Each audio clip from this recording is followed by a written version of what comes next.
What's going on, dudes and dudettes? So it looks like USC offensive lineman Jonah Monheim is going to be playing center this season. I know they kicked him out to like a tackle spot and he was a guard when he came into USC, but he kind of thought, and even the coaches did too, if he were to return that he would play the center position, so it does look better basically on his resume when he goes into the NFL after this season, pretty much having some experience at all three major positions basically on the offensive line, and definitely will help him try to get drafted a bit higher than where he would have been probably most likely if he would have left earlier. So yes, good luck to him, good luck to these guys the rest of the season. I know spring practice has started, so getting a lot of good clips and pictures coming out of that from this first week, so definitely looking forward to seeing what happens next. Yes, when it came to a four-star safety, Hilton Stubbs, he was recently at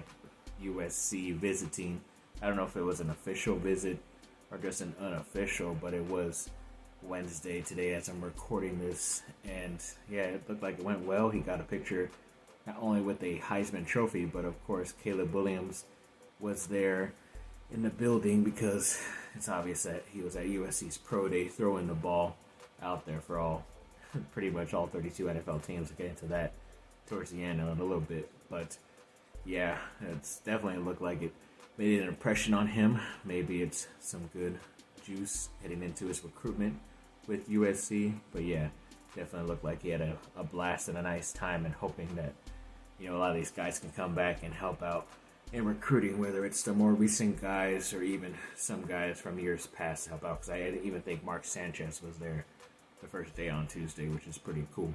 And at guard for the basketball team men's side, Isaiah Sellers is planning to enter the transfer portal, so I don't think he has officially entered there yet, but yeah, he was a pretty talented local California guy, but just, I mean, he got some more playing time this year, but I guess it just never turned out the way he wanted it and what he thinks he could be developed into, so I guess he will be looking for that elsewhere. So good luck to him if he does end up leaving. And then Juju Watkins is doing some pretty good stuff. I know just recently she was named a first-team All-American on two things that go for it. I forget exactly where they were, but it was a pretty cool honor for her to get, especially as a freshman. And I think she's also in like 3 recent ads. I know like a couple weeks ago she did something with Wells Fargo.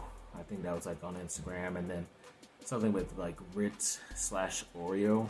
I know it was like a commercial for Ritz, but maybe Oreo owns Ritz or something like that, because I did see Oreo pop up on there. And then also with Nerd Wallet too. So I mean, she's just raking in the bucks, especially when she's not only the top player on the women's side at USC, but probably, you know, top 5, if not even top 3 overall this season. So yeah, she's definitely taking advantage of the NIL opportunities and a lot of these newer incoming, you know, freshmen and, you know, guys and girls in high school right now. As a senior or junior, should be looking at this to see what type of opportunities they can make while at USC. And apparently Netflix does these type of documentaries. I didn't see the most recent one where they did ones on like quarterbacks and all that stuff, so I guess they kind of, you know, documented certain quarterbacks in the NFL, and now they're going to do that with receivers. And of course, ex-USC receiver Amon-Ra St. Brown will be a part of it. So maybe I will finally decide to check it out on Netflix, see what it's all about. So congrats to him. And then there is a 4-star 2025 wide receiver, Philip Bell, who is going to be, I think he just did recently visit USC, and he's pretty much saying that it's like, it feels like home for him whenever he comes by and visits USC, and that it's a dream school of his mom for him to go there. So if a guy is saying, you know, quotes like this and you don't end up signing him towards the end of his recruitment, then there's something wrong with USC. So hoping that does come and, you know, play for the USC Trojans on the football side. But yeah, if he's saying all this good stuff and they don't get him, then I don't know what the heck they did or are doing right now in recruiting. But this at least looks like a positive thing heading towards the end of his recruitment, hopefully coming up pretty soon. And as I mentioned, yes, all 32 NFL teams were there at USC's Pro Day today on Wednesday, which is pretty cool.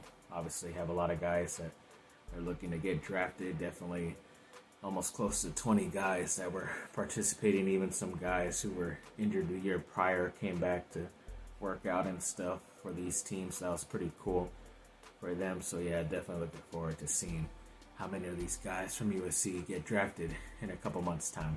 Ex-Cincinnati Bengals wide receiver Tyler Boyd is a free agent right now, but I guess he was waiting for Mike Williams, the ex-Charger receiver, to pretty much pick and decide where he was going to go, so then he could pretty much follow suit and choose a team that was looking for a receiver, at least looking at Mike Williams also. And I know Williams did sign with the Jets the other day, so that ruled out the Jets for Boyd, but I hear the Chargers were in his mix, as well as teams he was maybe interested in, or they were interested in him as well. I don't know exactly how much money he's looking to get or how many years on his contract, but I definitely have liked him a while, and I think I've even done some mock trades to try to get him to the Chargers in years past. So yes, hoping that they do get very talented slot receiver.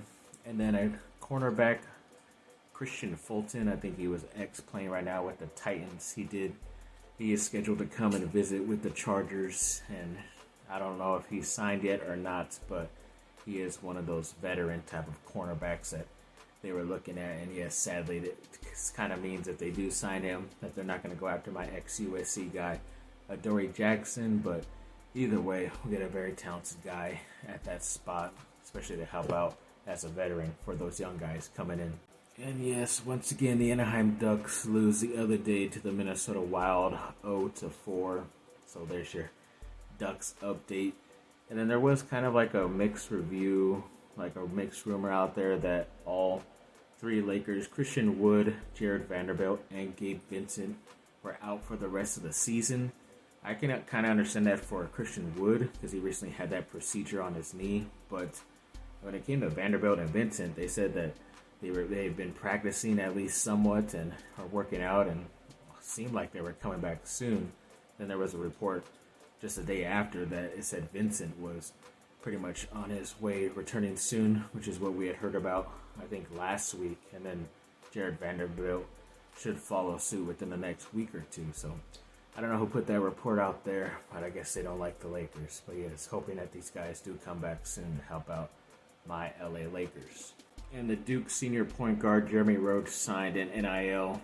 He's in a recent ad for Raid Pest Control. So yeah, you can make NIL with a bunch of different stuff. So as long as you're getting paid, that's some pretty cool stuff. Maybe only commercials out there in North Carolina, but either way, some NIL opportunities for both schools, USC and Duke. And then Kyle Filipowski was recently named like an all-consensus second team All-American. He pretty much made the second team for most of these places out there, AP, whatever it is. So yeah, he's pretty much got that acknowledgement, so that's pretty cool and good for him heading into the big dance happening pretty soon.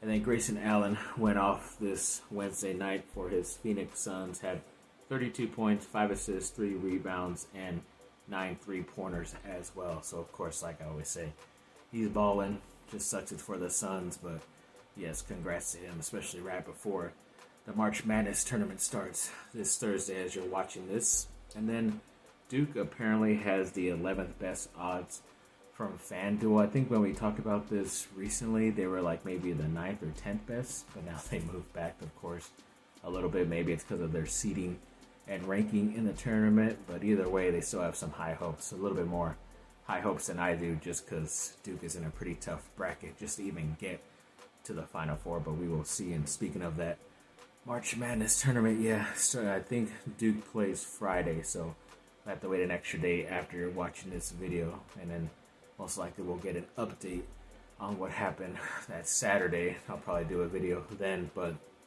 yeah, I always look forward to the March Madness tournament, most likely happening pretty early, like it's either 9, 10, or 11, just depending what they want to do. But yeah, we'll see how I do, and I'll try to update you on my, college basketball picks and tournament. I don't know if I'll do a quick short about it of who I did pick right before it comes out tomorrow or today as you're watching it, but yeah, we will see. So thanks for watching, people. Like and subscribe, comment down below, let me know what y'all think. Have a great rest of your day. Bye. Let's go, Duke!